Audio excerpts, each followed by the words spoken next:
Hi, this is Caleb with A Safe Landing Counseling Services. We have a perspective of Christian counseling in our practice, and we want to talk a few things about how that overlaps today. And on that topic of Christian counseling, there's a topic that we really need to broach, and that would be one of sin. All right. So in counseling world, in the psychology world, there's a lot of talk about diagnosis and pathology. All right. So pathology is when somebody is not functioning in society and their life well. It leads to issues and problems. Now, if we have a culture that is looking at issues and problems, they determine what the issues and problems are. When a culture deviates from that issue and problem, they say, it's really not that bad. It's really not an issue or a problem. They accept it, and no longer is it a pathology. But that's a problem in a moral aspect. So there are things that are sins. Somebody would say a person that drinks and abuses their children is doing wrong, of course. Okay. Most people would say a person that's in a marriage and is looking at pornography and is constantly going there despite their spouse's desires, that would be wrong. Yes, it is. But Jesus gives us more than just, oh, that hurts somebody. He says, even the inclinations of your heart, if they turn, if you have a lustful eye to another person, that is committing adultery, or it is a sin. He says, if you hate somebody in your heart where you can't even be around them, and you hate them and you despise them and you want them to be out of your life, that is murder. So we have, as Christians, a higher calling to what sin is. And in our culture, that seems to be loosening up and falling apart, where somebody says, adultery is not that bad, where we just move on for our marriage, and you go your way and I'll go my way. And they don't really look at how it affects the children, how it affects the other people in the community. But from my experience of counseling children who've experienced divorce, counseling people who are going through divorces, it affects the entire community. It's not one person.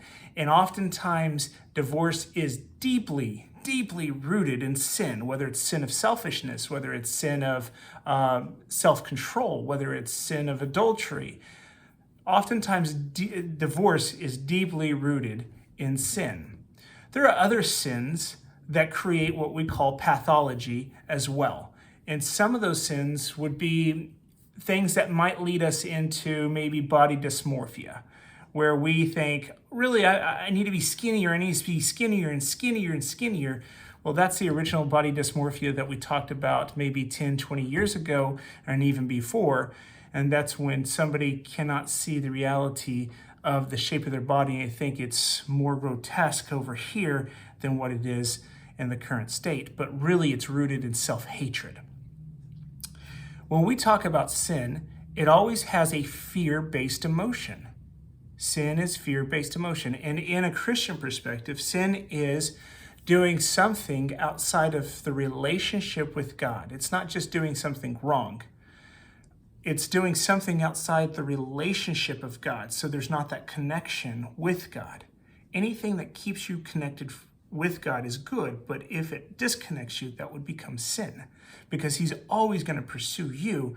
The issue is we probably distance ourselves from him instead of coming closer and say, I do need that. And he'll confront things that are uncomfortable. In our society today, we have one big idol over most of the other idols in our life. It's not greed, it's not pride. Pride would be a big one, but more so, it's comfort. That's uncomfortable. I don't want to talk about it. That makes me feel uneasy. I don't want to deal with it. And that comfort, we always want our creature comforts. Give me my Starbucks coffee. Don't tell me how I look, because if you're telling me how I look, then you're telling me something that's wrong with me and I'm offended. Okay? If there's any touches on those things begin to say, I'm being rejected. You need to accept me. Acceptance is another creature comfort. Everybody should accept me. No, that's not how it is. Maybe they accept you, but they may not accept parts of your behavior. And it's because it hurts a community and it disconnects relationship. So if you see relationships falling apart around you, there's some questions to be had. Am I standing up for something that's good and in relationship with God? And then these are falling apart? If that's the case, I'm still having a relationship over here and I feel fulfilled.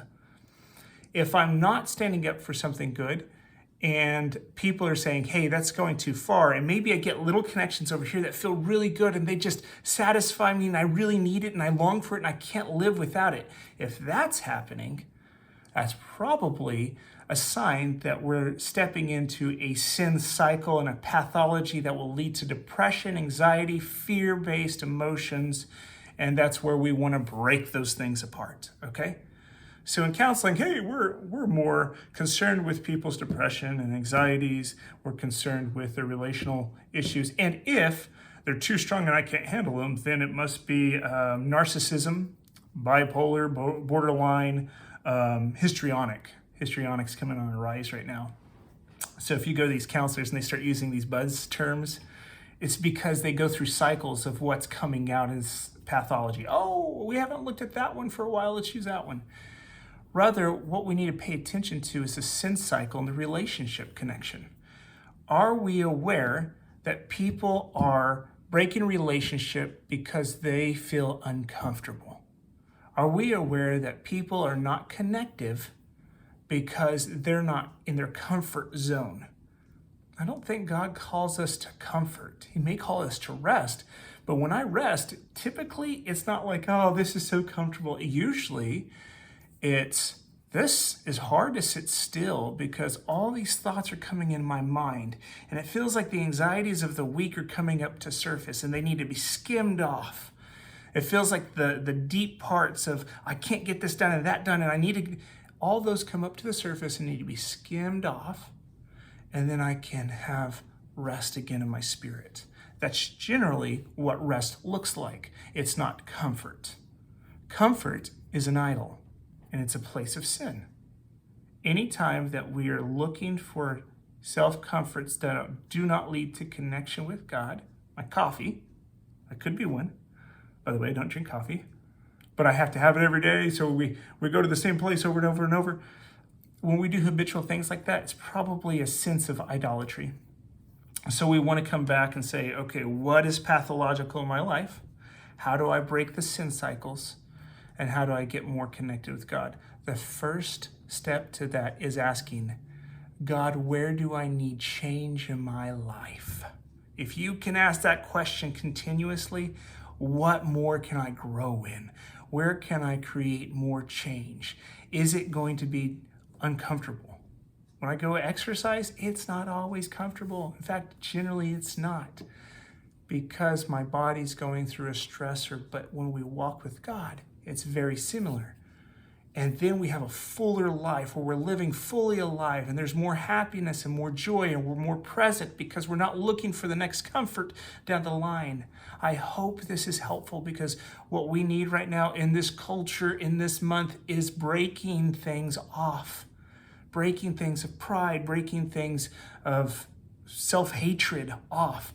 That way we don't sit here and say, I need to change whatever's on the outside to feel better inside. That's not the case. It's typically you got to change the inside and be comfortable with who you are as God created you.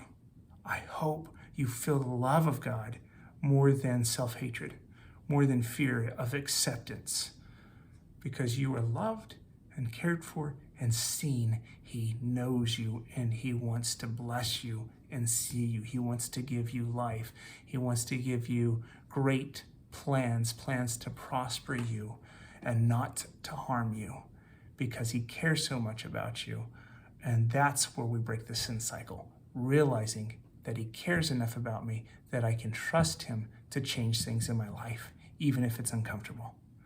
Please take time to look inward and ask him, how does my life need to change that I might experience more of you and feel fully alive? I hope this helps you guys.